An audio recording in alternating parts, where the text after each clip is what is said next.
Great day. Hello. Welcome to the Hawk Hustle Morning Show. I am your host, Jerisha Hawk.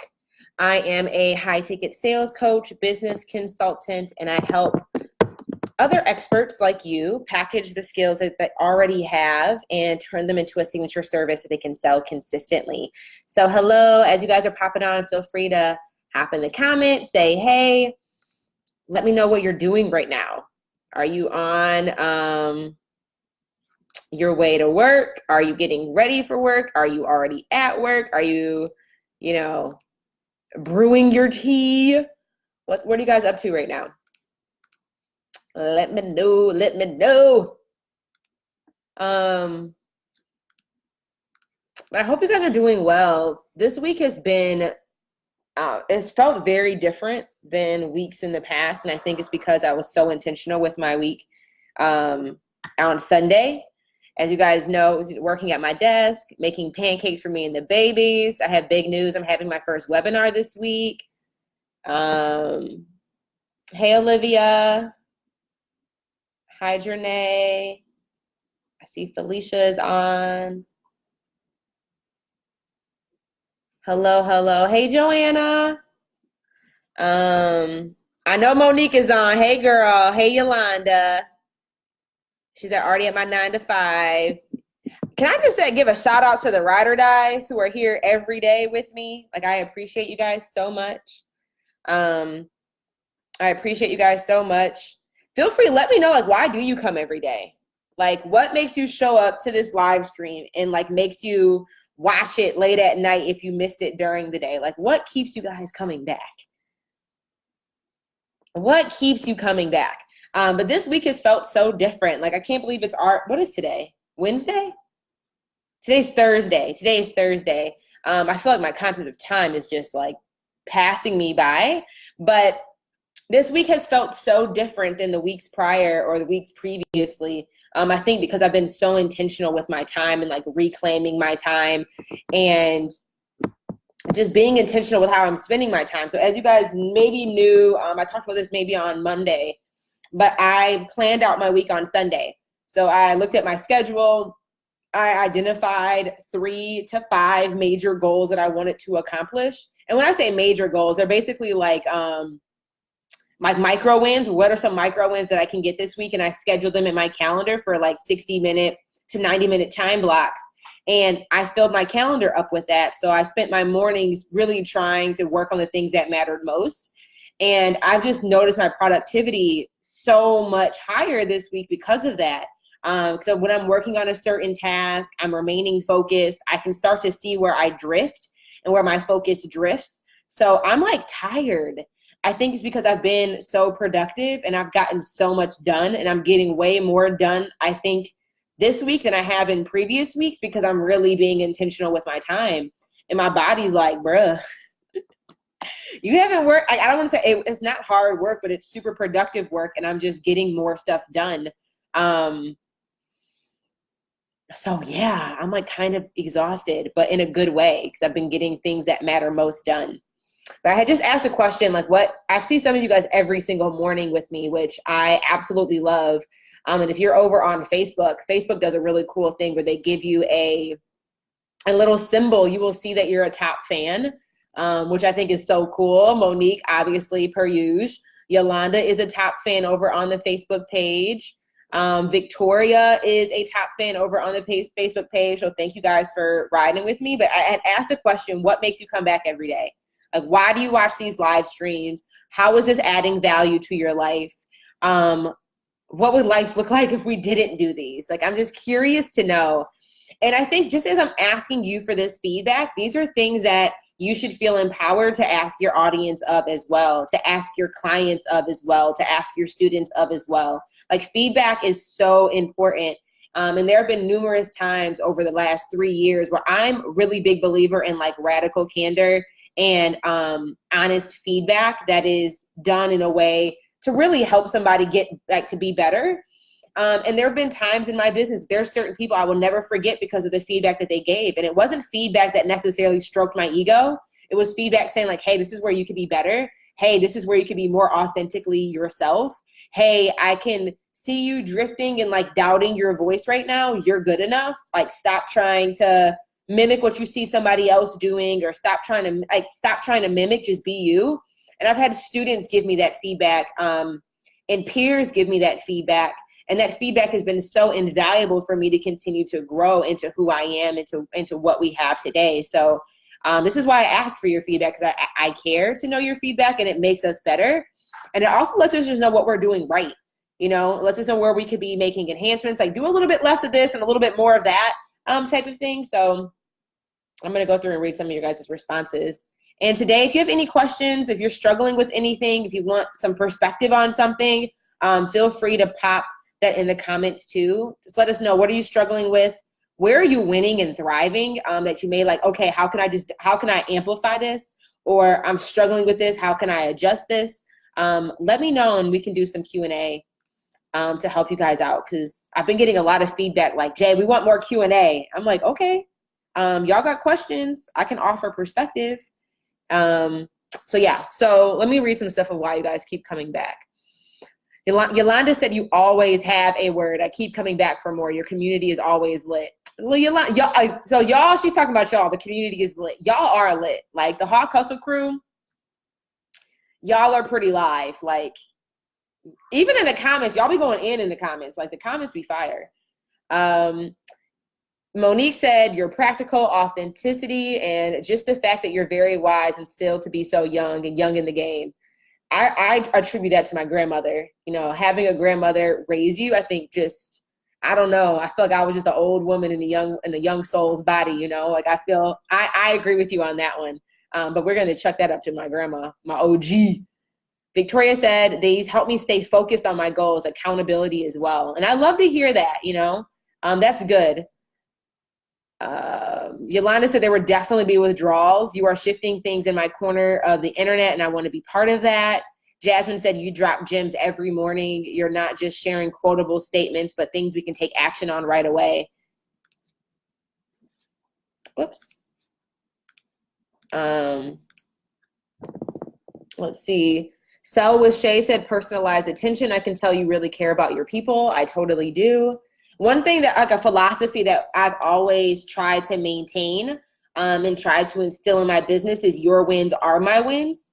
And I think that's really important for us to keep top of mind. Like when you really go back to the calling and what you're doing and why you're doing what you're doing. And we've been talking a lot about our why this week as well.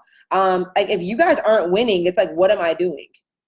Like, if I'm only showing up to serve myself, if I'm only showing up so I can win, like I'm actually preventing myself from winning, because when you're of service to others and you really are providing value to others, no matter what, that's gonna be reciprocated. But if I'm not, like if you guys aren't winning, like you guys wouldn't be showing up to my live streams, like you wouldn't be investing with me in my programs. So like it's a two-way street. So your wins are my wins. And even if you're not a client of mine, if you're in a community of mine, I still want to see you win. So that's really, really important. Janae said, I'm focused on being visible in the online and offline spaces. Oh, that's a question. Okay, we're going to get to that one in a second. So Janae, I'm not going to forget about your question. Shakita said, you're not afraid to share your story. And I think this is one that's interesting, that there's a lot of fear of allowing yourself to be seen. And who else struggles with that? Like fear of allowing yourself to be seen, or if you have a signature service that would require you to be very vulnerable in order to put yourself out there, there's this fear, or you doubt whether or not you can actually add value because it's just too close to home for you. Can anybody relate to that? I know that's something that comes up often inside of our services at Sell program. And I know even here in the community that there's just this fear around allowing yourself to be seen, allowing your true voice to be heard, like sharing your testimony. And one thing and I don't know, I've always been convicted by this even before I really started investing in developing my relationship with God. But one thing that I'm learning is that God wants us to share our testimony because it allows us to praise him, and it allows us to worship him, and it allows us honestly to bring other people to him. Because sometimes your individual testimony, your individual story may be the thing that allows somebody else to see God and to understand God from a different vantage point. And if you're not sharing your testimony and you're not sharing how God has moved in your life, like, just sometimes people may see the Bible in you before they actually open up the real Bible. Like, and I take, as I've been developing my relationship with Christ and understanding that, I feel even a heightened responsibility to it. But I think everybody, you have to understand what your boundaries are in regards to what you feel comfortable sharing and what you don't. But any time where I'm like, oh, God did all of this, there's definitely moments where I still hesitate to share because it feels like, what the heck am I doing? I'm not sure if you guys were around. You guys can still go back on my Facebook page and find this video. But I shared the video. I did a video sharing about what it was like meeting my mother after 23 years. My mom left when I was 2 years old, and I met her for the first time. So crazy enough, here I am starting my business on Facebook. She found me on Facebook because I had been visible in my business. And she reached out to me when I was doing my very first event. My very first in-person event for my business. We were at a Panera Bread, and she sent me a DM. And it's just so amazing how that all happened and how I met her and how I was fully supported in that moment when she reached out to me, because I was surrounded by a group of goal-getters. I was surrounded by people in my community, you guys, when I met her or when that message came in, and it allowed me to handle that situation. Like, I would not have been, if I was at home by myself, there's no way I would have been able to handle it. But it took me like 3 weeks before I was able to comfortably do that live stream video, sharing what that experience was like. But the whole time after I met my mom, I'm like, I have to share this on my platform.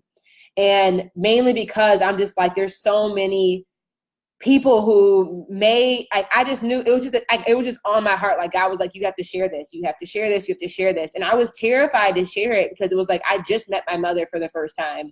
It's been 23 years. I've shared that part of like my parenthood story before, but like not for real.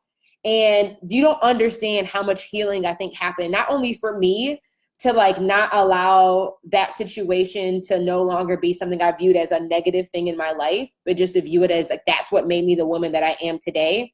But sharing it vocally really helped me do that.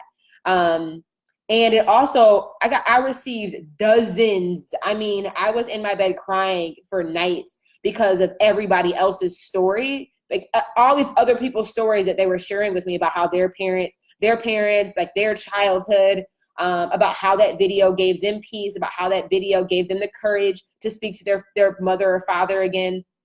So a lot of the time when we fear sharing our story, or if we fear being visible, or if we fear putting ourselves out there, I really encourage you, like, pray about it for starters, and really like remove yourself, like try to set your ego aside and really think about like, is my ego and me not putting myself out there worth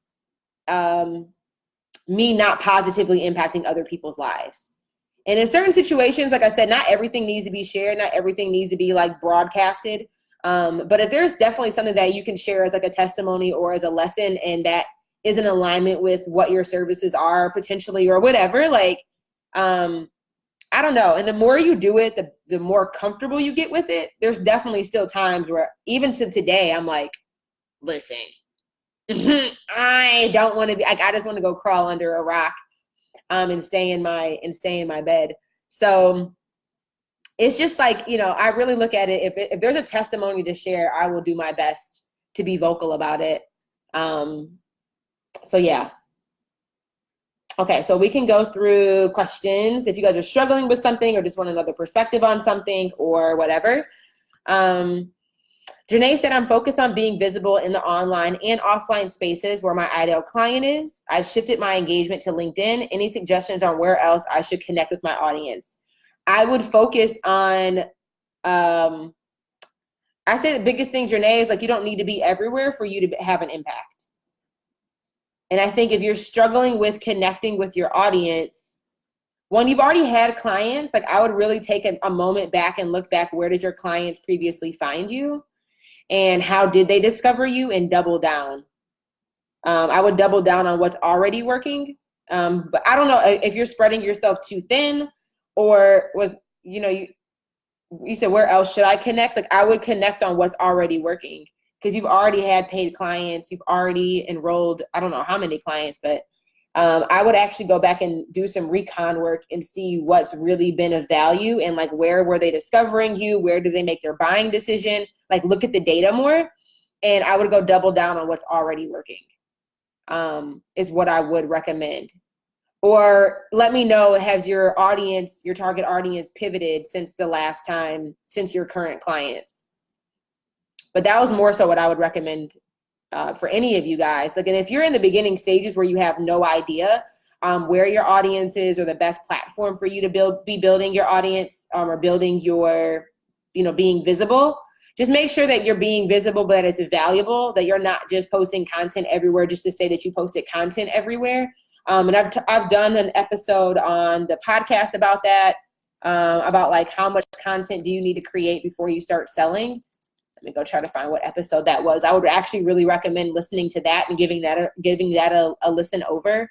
Because sometimes we end up, when you spread yourself too thin, you can get to the point where you're not really making any impact and you're wondering, why am I not connecting? It's because you're not connecting. You're just kind of spraying content everywhere, but it's not actually sticking. So if you go listen to episode 10 over on my podcast, how much content do you need to create before you make money? I talk a lot about how to pick your platform and how to like focus down on one platform to actually build momentum and build value.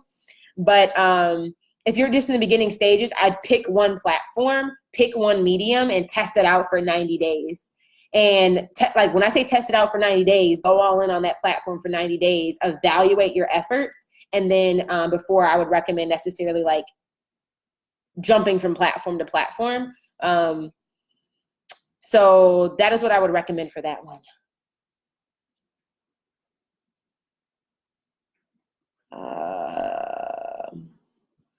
Janae said they are in the growth stage of business, and it seems like most people on Facebook where I've been posting are in a startup. I think you're probably just in a lot of startup communities on Facebook then. Like, so I would evaluate if all of your communities are startup communities where your ideal client is no longer like your ideal client is not, you maybe, I think probably for you, and I know I've mentioned this a few times, you maybe have outgrown your current target audience. So like, and this is going to happen for you in business, guys. This is something that is just, business is ever evolving as you are evolving in your offers and evolving in how you serve your clients. You may have outgrown your current target audience. So if you're constantly in spaces with a bunch of newbies, like you have to go be in new spaces, but I can guarantee you they're on like, they're still on Facebook. They're still on Instagram. It just may be the communities that you're in, they're not at. So like, I know they're there because I'm in community spaces. Like they're there. It's just, you maybe just you've outgrown the playground and it's time for you to, I don't know, head to the country club. So that is something I would recommend there. But also make sure that as you're evolving in your target audience, and as your target audience is evolving, make sure that your content is speaking differently too. Like if you're constantly using the same language that attracted your old target audience, you have to make sure that your marketing and your content efforts are also evolving in the language that you use so you can start to attract a different caliber of clientele. But for Janae, if your audience has evolved, I'd actually recommend do services that sell over again and do it with this new target audience in mind so you can follow that framework to tweak the things that you need to tweak. And I think that's the beautiful thing about our framework and services that sell is like as you evolve in your offers, as you evolve in your target audience, you always have a framework to follow to like start that process over. So that is what I would highly, highly recommend. But it's just like the saying goes, like, Jay, there ain't no good men out here. I keep dating dogs. Like I keep meeting dogs. I'm like, girl, I need you to leave the dog park. Like stop going to the same places where you kept attracting the same low quality men. I tell my girlfriends that. They're like, how did you meet new guys? I'm like, I stopped going to the same places I used to go to. Like, you can't find me in a club. And even if I do go out, like, I will go to more upscale lounges where I can accidentally run into like a higher caliber of human being. I started going to church consistently. You find some good brothers in church. But it's the same thing with dating. It's like, I keep meeting the same type of dudes. And it's like, girl, you still, like, I know I'm probably going to put one of my friends on blast, but hopefully she's not listening right now. Like, you still go to the strip club every Saturday night. You're not going to find your husband in there. I mean, you might. You never know how God works. But I'm just like, girl, Or like you never go out. You keep going to Coney Island to go get your dinner. Like go to a nicer restaurant. Like try a different lounge. Like, you know, go to the coffee shop to work, you know, like go out and be strategic with it. So ladies, if anybody is in Detroit, I always meet interesting people at the Starbucks Reserve specifically. So if you're a Starbucks, like, you know, bourgeois, go to the Starbucks Reserve, right? You know, Cherie says she met her man at the strip club. So I'm just saying, you never know. But I know that one time I went to the strip club, weren't no men in there. So Cherie, maybe you went to a different type of strip club. I don't know. Maybe God just, you had a different situation. But it's just like dating. Like if your like your desire in who you date, you know, your desire in who you date will evolve. And that means you need to be in different spaces. Jay's like, or people, girls, ladies will tell me this all the time. Jay, I can't meet no new friends. Like all my girlfriends, they just want to be out here running the streets. I'm like, you out here running with them. Or like, you know, you can meet new friends, go to different places. You know, like I met a really great woman at, I went to a pottery class. I ain't never been to a pottery class before, but you know what? I'm like, I'm trying something new. Or go to a professional development event. Like you at least know, and this is one thing too, I like going places that people have to pay to get into. And the reason why I say that is because there's a level of commitment that they have already put in place. So that already like qualifies them in some degree, right? Like if they travel to get to this event, I at least know that they're serious about their development. And if they're serious about their development, like, okay, we're at least on the same like line of track around that. Like we're both are serious about our business or serious about our career development or serious about whatever. And you can meet some dope friends in Facebook groups. Like my maid of honor, my business bestie, Jordan Gill, I met in a Facebook group. Like so many of my girlfriends that I have today, I met in a Facebook group. But it was because I was putting myself in different environments. So if you want to meet new people, if you want to attract your new target audience or elevated target audience, you have to elevate your surroundings. You have to elevate the circles you are in. And if you keep going to the same places where you kept meeting the same low caliber of people, like we got to go to different places. Or, you know, just sprinkle in some new stuff, you know, like sprinkle in some new stuff. We got to sprinkle in some new stuff. So that's my 2 cents on that. That's like, I think that can relate to about anybody. Monique said, I met all my new friends through services that sell. We got some dope people in our community, which like, and you guys are really, really talented, super smart, like super ambitious. So like take, and I always recommend, this is one of the growth assignments I have students do inside of services that sell. So like, I would recommend you guys do this too, but like take your online relationships offline. Like hop on a plane and go visit somebody you met. Get on a Zoom call, like get on a conference call, like meet up with people, you know, like find somebody who's local in your area, who's in your group, and like go meet them, have real conversations, like make contact. And I think it's just like like that's what you got to do. Darnell, what do you mean by how did I build my platform? Like, can you ask, like, how did we get all these people here? One thing about building your platform that I think is important, that there's so much, and I know maybe somebody else might be thinking that, like, how did you build your platform? How did you grow your audience? Like, it is, like, it's through consistently showing up. Like, if you guys go back and look at go scroll all the way down to the bottom of my Instagram, go scroll all the way to the bottom of my Facebook page. There are times I would do videos and I would show up. You just show up even when nobody else shows up. And you have to be, I think it's really important when you're thinking about developing your platform, is like get very, very clear on the POP method. Who is the type of person that you want to attract? So pick one person. What is the type of problem you want to be known for? Pick one problem. And then I'd say those are the two biggest things. Because when you are creating your platform, you want to make sure, and in the beginning, you may not know. So I would just actually recommend documenting your journey over trying to make perfect content. Like focus on documentation versus creation. And then when you can really, because then you'll start to like, people will just attach to your journey And then as you evolve, they may evolve with you, but they'll be kind of more of like your ride or dies. But like, just document the journey. So when I first started my live streams and stuff, I just documented my journey.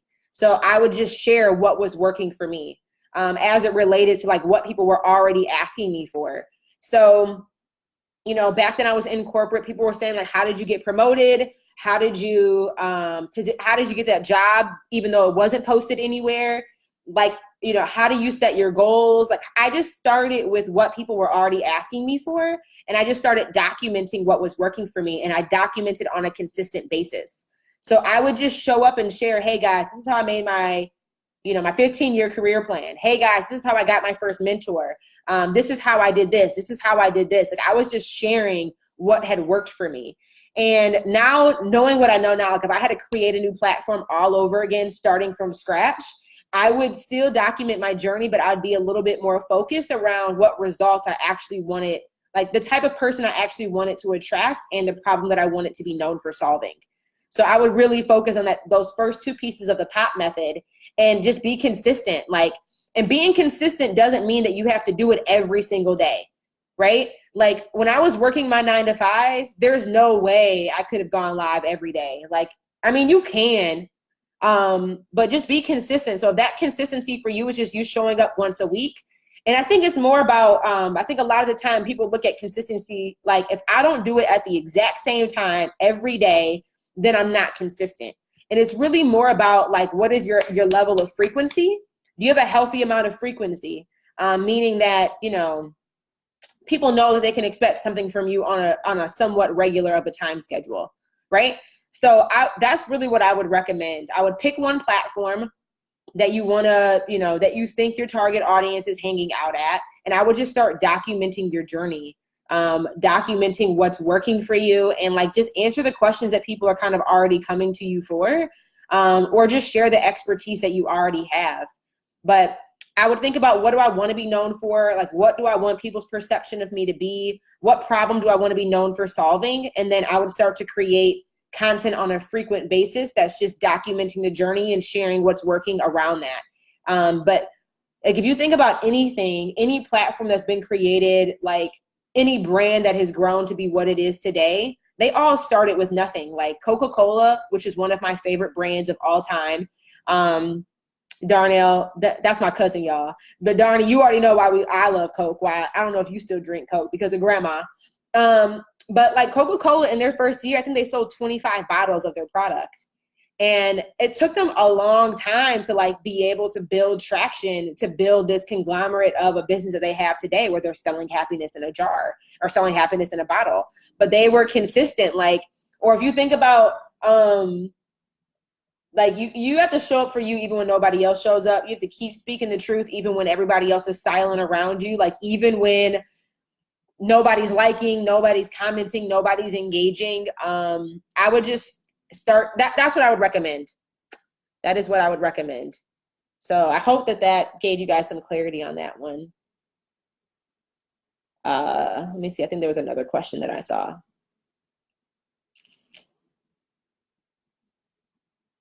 Yeah, in-person contact is necessary. Nicole said, thanks for this. My struggle is to make friends in these online groups. I don't find us chatting outside of the group. Maybe it's because of my introversion. So I would, you know, just because you're introverted, I feel like building a relationship online is probably the safest space for introverts. Because like you're not walking up in person in a huge room. Like you don't have to like navigate that. I feel like it's even scarier in person. So I would not default to you being an introvert as to why. Like, so my thing, Nicole, is, have you ever introduced yourself in a Facebook group? Have you ever introduced yourself in a Facebook group? Have you ever asked anybody saying, hey, like, have you ever built up a conversation with anybody in a Facebook group? Have you ever said, hey, we have really good vibes, or we're in the same niche, we're in the same industry, we're building a similar type of business, I just like your vibes, would you want to have a virtual coffee chat with me? Have you ever done any of those three things? And my thing around that is like, if you've never done those things, don't say that it doesn't work, because you've never tried to make it work. Or if you're just waiting, if you're waiting for everybody else to do it to you, you're like, well, nobody's asked me out yet. Nobody's asked me to be on their team. Nobody's asked me for a virtual coffee chat. Nobody's asked me to introduce myself. Then that's just like a lack of action, which is causing you not to get the result that you want. But like, even I know in my Facebook group, every time that we have new members come, we always ask you guys to introduce yourself, and not everybody does. You know, like we give the invitation for you guys to introduce yourself. And it's like, even in the other Facebook groups that you're in, even if you weren't given the invitation, have you done those things? So that's something I would recommend that you all do, is like when this is something that we even cover inside of services that sell, because we want you to be intentional. And I've noticed how much value I've been able to get by being visible online. And so it's just important for you to be visible. Like, it's important for you to speak up. It's important for you to introduce yourself. It's important for you to build rapport and build conversation with others. So I would pick like 3 Facebook groups that you're in, that you're going to be committed to being in. Like, be committed to showing up in, be committed to like speaking up in, be committed to asking questions and giving advice in. Just pick 3. And then after a week or 2 of being consistent, see who else who is consistent in that group, and like just DM them. Say, hey, I noticed you. Do you want to do virtual coffee? And just see how it goes. But I think that's a huge thing. Like, I think a lot of the time we're waiting for other people to open the door for us. And then we're also waiting for them to like drag us through the door, versus like, just go knock and like, let them know that you're there.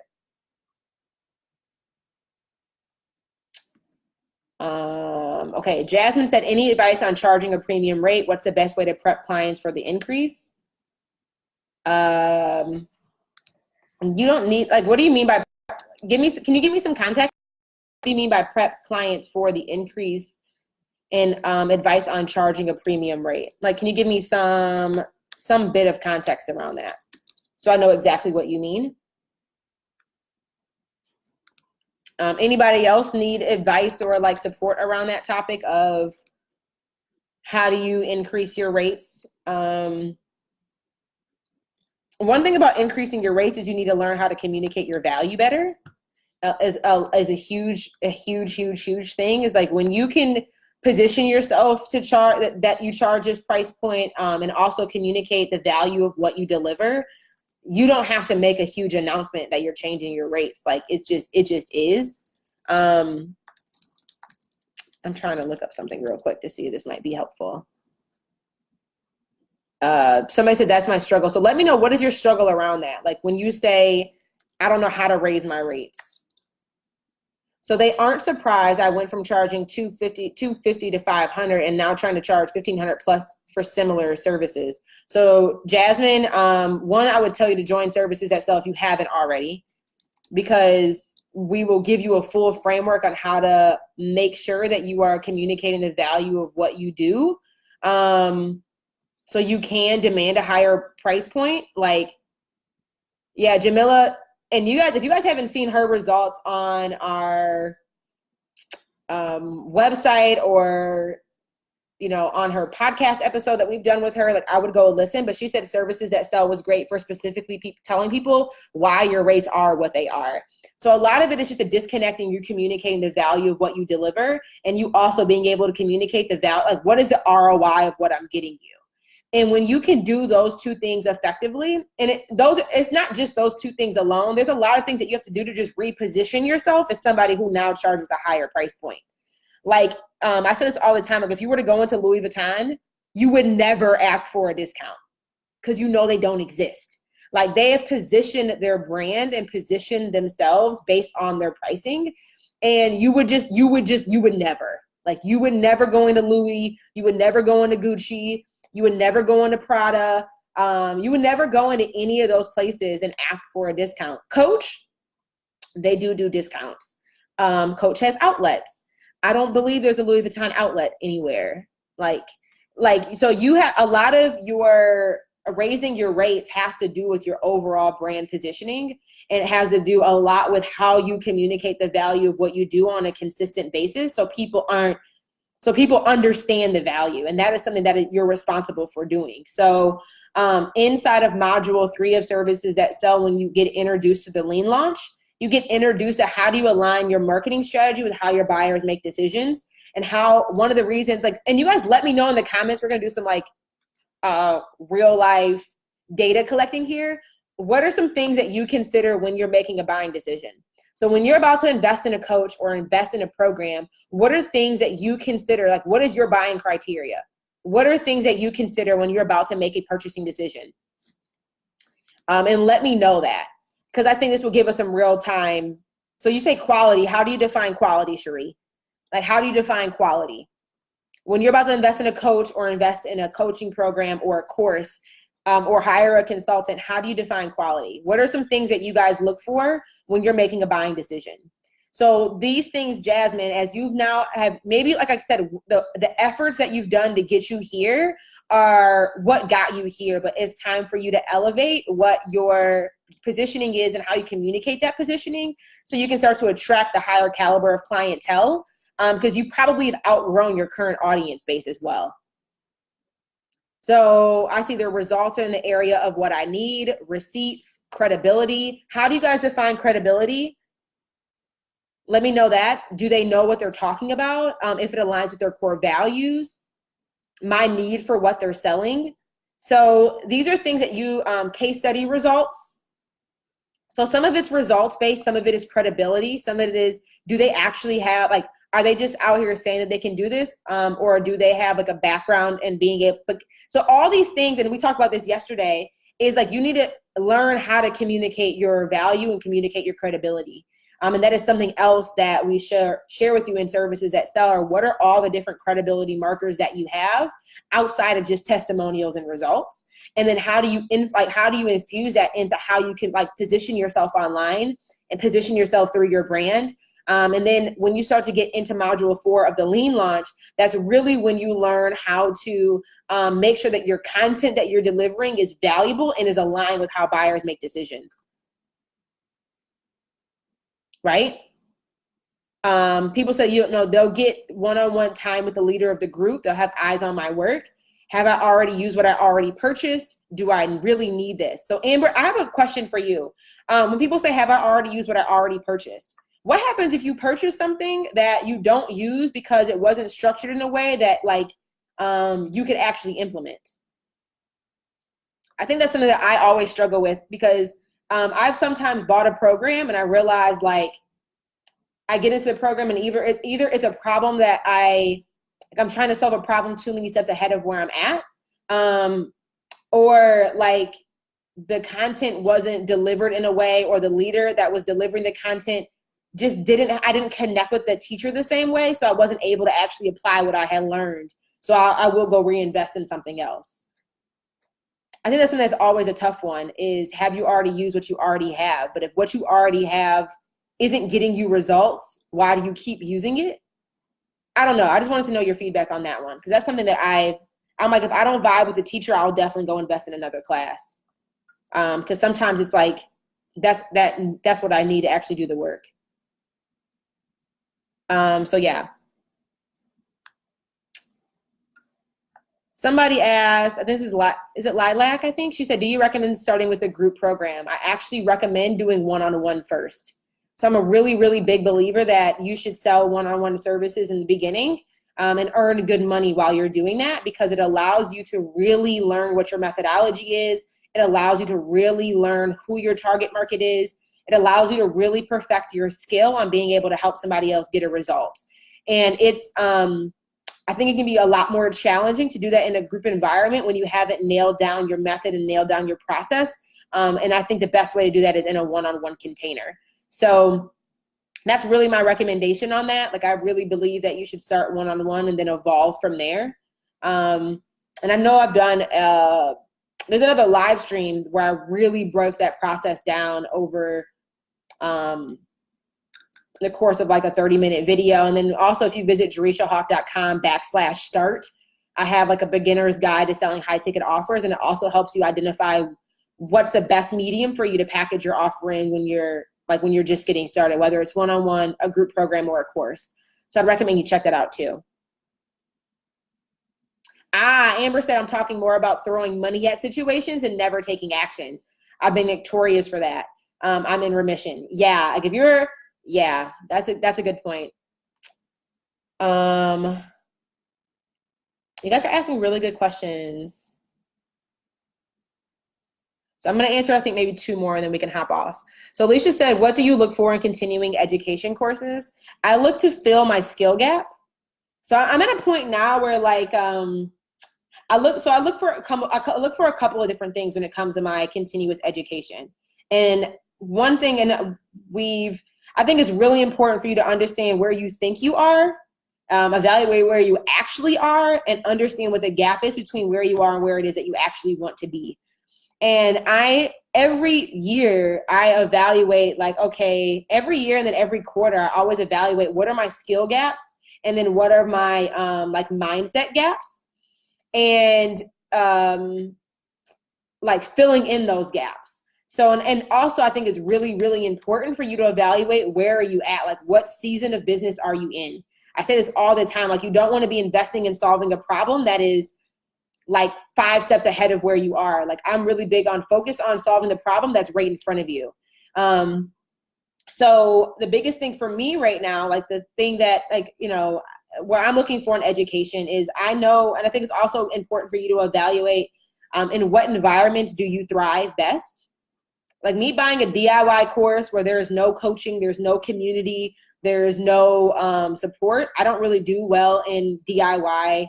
Like it's legit just video training and no other touch point type of programs. So one thing I think it's important for you to evaluate, in what environments do you learn best? Who do you learn best from? And that's the instructor, but also the community.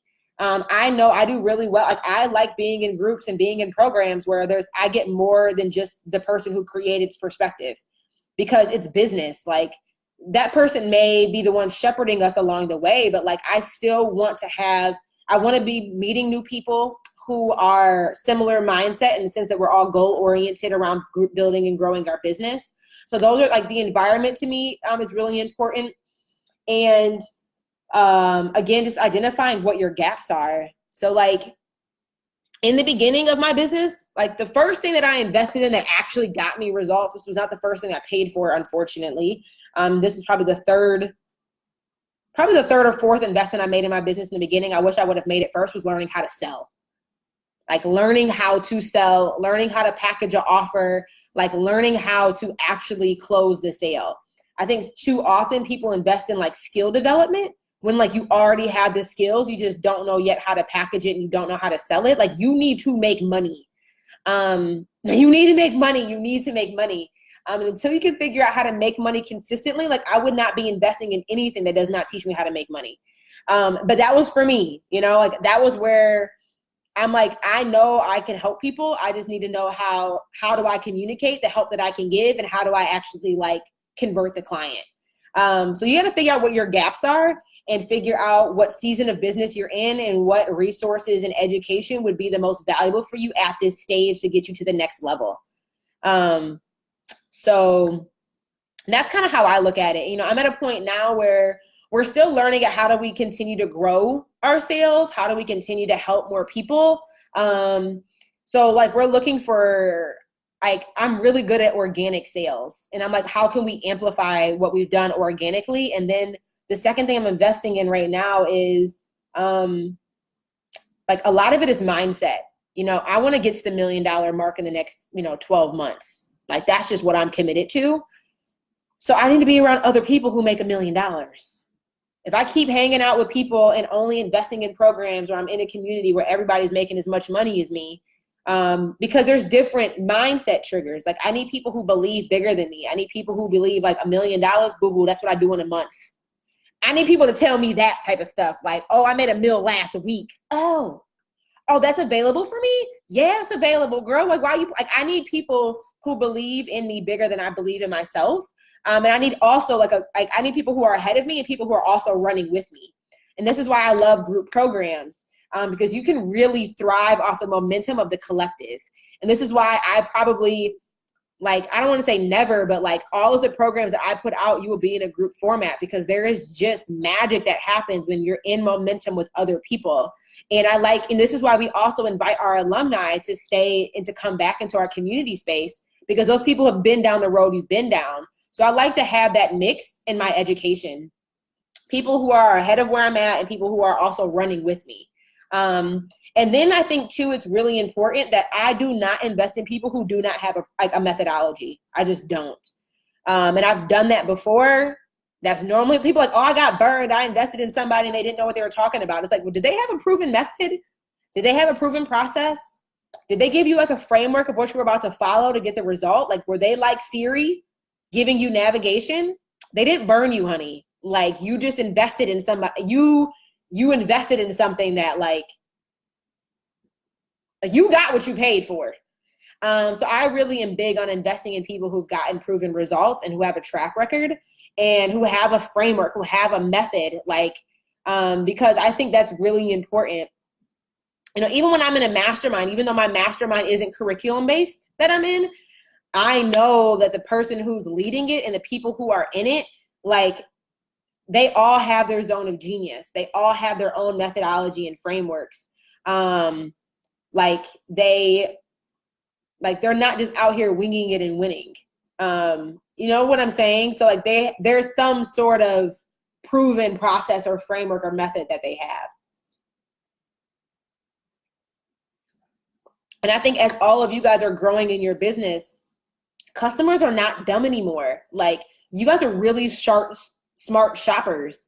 So like when you are making investments, this is why you need to have your own proven framework and have your own methodology for how you get people results, because like that is what's going to sell, and that is what you're going to be able to sell at a high ticket. Like, oh, you want my framework? Bet. Like, here it is. This is why my price point is what it is. Because this is a proven methodology. This is not just me pulling stuff out of my butt every Tuesday when we have on coaching calls. And this is why having a signature service is so valuable, because it allows you to anchor yourself to charge high ticket. So that was a great question. I hope that was helpful for everybody. What was one thing you guys took away from that? And I'm going to pull one more question.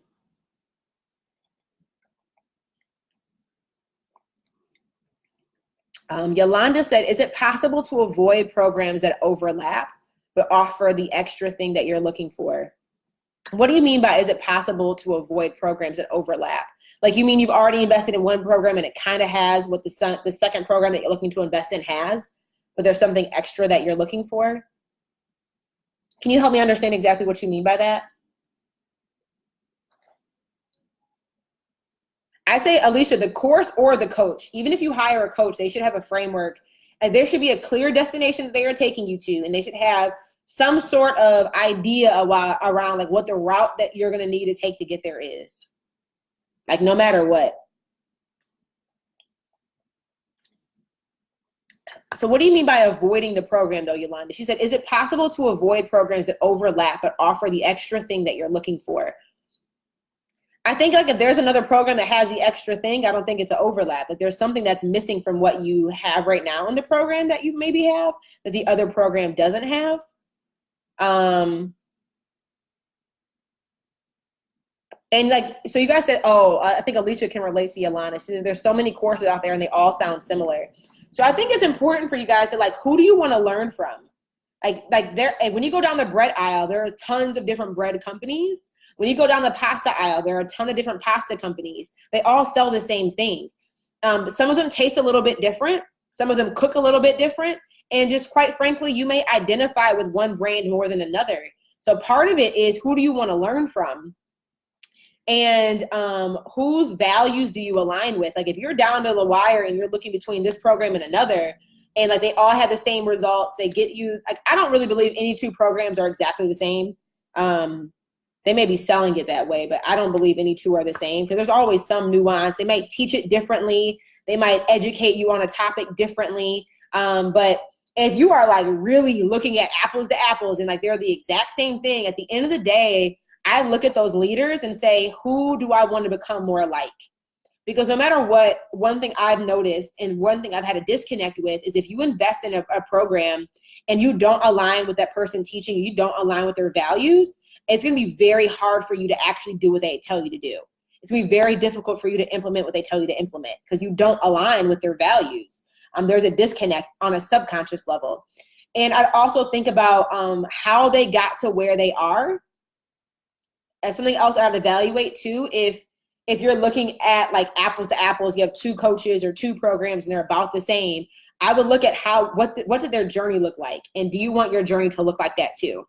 In the sense that there was a coach that I had hired, and they were doing multi seven figures, but they worked like a freaking slave, like in their own business. They worked doggone hard, and they built their business off of paid advertising. So that's something that when I made the investment, I didn't really think about the values at the time, but I'm like, I don't want my business to be 100% dependent on my ad spend. I want to be able to learn from somebody who also has been able to grow organically. I don't want 40% of my revenue to have to go to ads. And if my ads turn off, business stops. And I also what is their person's lifestyle? Do I want my lifestyle to mirror theirs or look like theirs? Because if they're going to teach you strategies that produce the lifestyle that they have, you have to do you want that lifestyle? And are you in a season in business where you can adapt that lifestyle to make what they teach you, to apply what they're teaching you? So those are some things that I would consider if you're really looking apples to apples. But if you're if you maybe already have a program and you're not getting the results that you wanted because for whatever reason you don't identify with the teacher, you're struggling with actually doing the work. It's just like college. When you were in college, I remember I hate social studies to this day because I always had terrible social studies teachers. But I think so much of the subjects that we like are because we had teachers that we liked, and we had teachers that knew how to break down the concepts in a way that we could understand and implement. And they were able to make the content relatable and fun for us, hence why we did well in those subjects or well in those classes. So I think it's just as important for you now when you're looking at investing in a coach or investing in a course or investing in a program. You may already have all the information somewhere else, but if you're not applying it and getting results from it, there's a disconnect somewhere.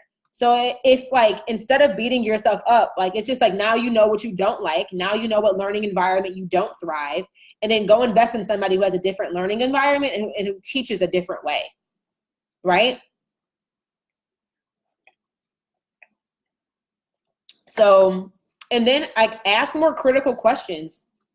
If you're these two things are similar and the same, ask critical questions. You can even ask a lot of the time, we know who our competitors are.